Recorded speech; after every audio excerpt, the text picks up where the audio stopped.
Pigil ako kasi naririnig ako ng mga flatmate ko. Nakakahiya.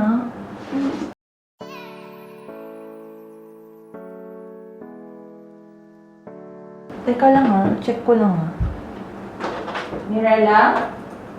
Mickey? A few moments later. What's up everybody? This is Mira Michelle. Welcome back to my channel!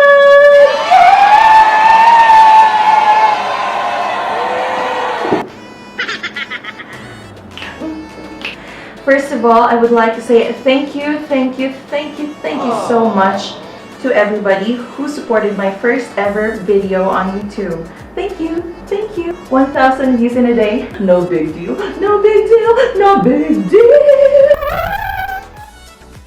Thank you. Charot! And for today's look, naisipan ko lang mag-makeup kasi sayang naman yung oras. Wala naman akong ginagawa. Please leave a comment if you'd like to see the tutorial for this look today. It's inspired by autumn and spring. I know it's off-season, but who cares? We want to be pretty. Asa na yun? Ay, kakaloka sinulak ko. Today we will talk about the qualifications of being a flight attendant. And if you are aspiring to be a flight attendant someday, well, this is for you. I know that it's not the best time to talk about finding a job, what with everything that's happening around the world right now. But then again, it wouldn't hurt to dream before we figure out what we really wanted to do in life. Didn't we all wanted to wear this uniform, this stiletto, the things you see in movies, these beautiful hats, this luxurious life, shopping in Milan, dinner in London, breakdown sa toilet kasi wala na pong champagne kay passenger sa 3 kilo, opo. Dati ng mga bata tayo, sasabihin natin, gusto ko maging doktor para po makatulong po sa may sakit. Gusto ko pong maging teacher para po makapagturo ng mabuting asal sa kabataan. Girl, kamusta ka na ngayon? In the Philippines, being a flight attendant is every young girl's dream. Easy money, ang dami mong pwedeng gawin, travel benefits, free tickets for friends, for family, ticket for you, ticket for you, friend kita, okay, ticket for you. Wait lang, hindi kita friend. Bye! Michelle left the group. Okay, let's make it clear. Every airline has their own standard. I have no idea about the standards of airlines in the Philippines, specifically, but I would love to share what I know. So, let's start.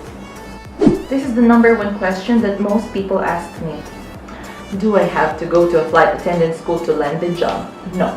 Do I have to take up tourism course to be a flight attendant? No. Do I have to have a college degree to be a flight attendant? No! There are a million things to consider like your height, your weight, your health status, your personality. Personality is very, very important. It's essential. It's the key to success. But going to a flight attendant school, getting a degree in college, and taking up tourism course will gain you an advantage. Based on my experience though, you will have an advantage if you have a medical background because girl, flight attendants are not only luxury and boyfriend in London, boyfriend in Paris, and boyfriend in Italy. We save lives too. That's one of the things that you're signing up for. You have to go to an aviation school if you'd like to be on the field of engineering, or to be an aircraft mechanic, a pilot, or to be in the air traffic control department. You can take up whatever course you like. You can take education, whatever, education, medicine, that's even better. I'm so proud of you if you do that. If you're a degree holder, forget about everything you've studied. I mean, the company itself will provide you with the proper training and preparation for the job. So don't worry if you're a graduate of culinary arts or Bachelor of Science in Biology or Chemistry. I'm telling you, man. You don't have to worry, man. That's as far as I can go because I'm not an expert, as I said. Again, standards differ from one another. If this is the international standard, it could be different for the standard in the Philippines. For an international airline, if you reach 212 centimeters on barefoot, you're good. You don't have to wear a stiletto, but you can tiptoe, which is absolutely one of the best things I've heard before I joined the company. I don't think that you have to be a supermodel, supermodel, supermodel ka. No ka, you don't have to be supermodel ka. To be flight attendant na ka. Sorry ka. Personally, I was so insecure about my height. Like, hello, Pinay, hindi ganun katangkaran. Hindi naman tayo lahat biniyayaan ng tangkad. So girls, if you can't reach 212 centimeters, you can try in any other airlines. Don't worry, don't give up on your dream. And I'm very proud. Dumating yung flatmate ko, nakakahiya. Ang hirap. A few moments later. Hello, Tito! Iwan mo! O sige na, mag-vlog na. Ito na. Believe it or not, I wear this to work. Yes, we are allowed to wear eyeglasses. You don't have to have 20/20 perfect vision. Your company will help you obtain eyeglasses because they will provide it for free. O, diba? I have astigmatism. It's not that bad, but then I get dizzy and I get uncomfortable whenever I don't have my eyeglasses, so it's mandatory. Before I started flying, I had to go to the company doctor to get myself checked. So these are just the basic stuff. And one of those is to read the Snellen chart, Snellen chart. Pinaatras niya ako. Tapos, sabi niya, basahin mo to. Sabi ko, nawawala na lang ako. Sabi ko, number 8? Sabi, hindi ko alam ko na maayos. Sabi niya, girl, bulag ka, magsalamin ka. Sabi ko, ay sorry. Actually, aware na ako na hindi maayos yung eyesight ko nun, pero hindi ko dineclare kasi okay lang din naman. Kasi before I joined, my medicals naman, so. Age! I love talking about age. I had a batchmate. She's 31 years old. She looks fresh and young.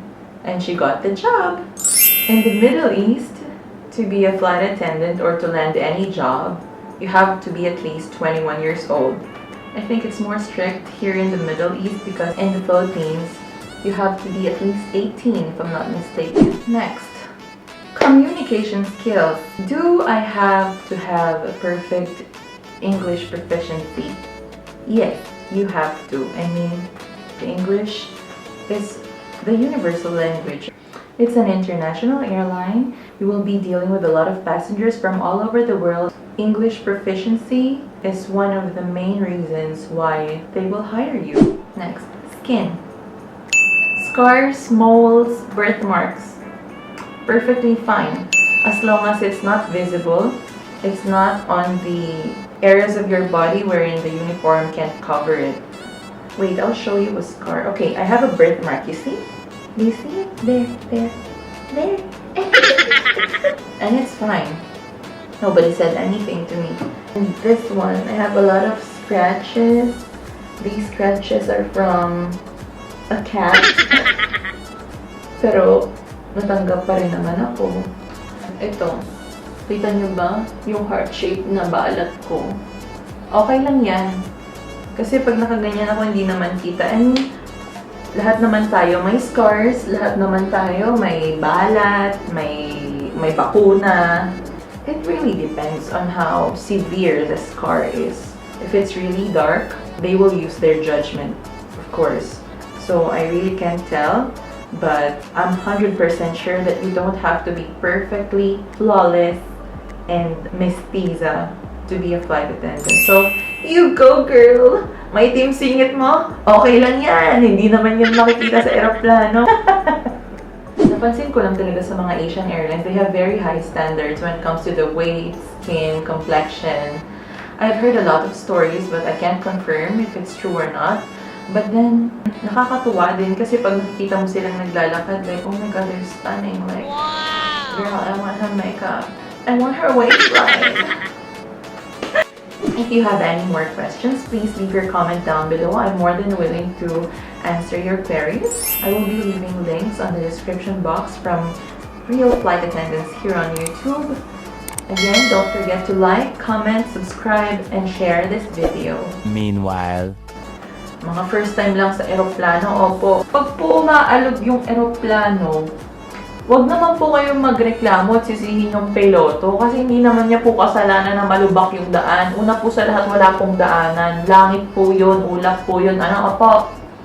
Wala pong bato sa langit. Ang nakakarating lang po sa langit ay yung mga nagbabato.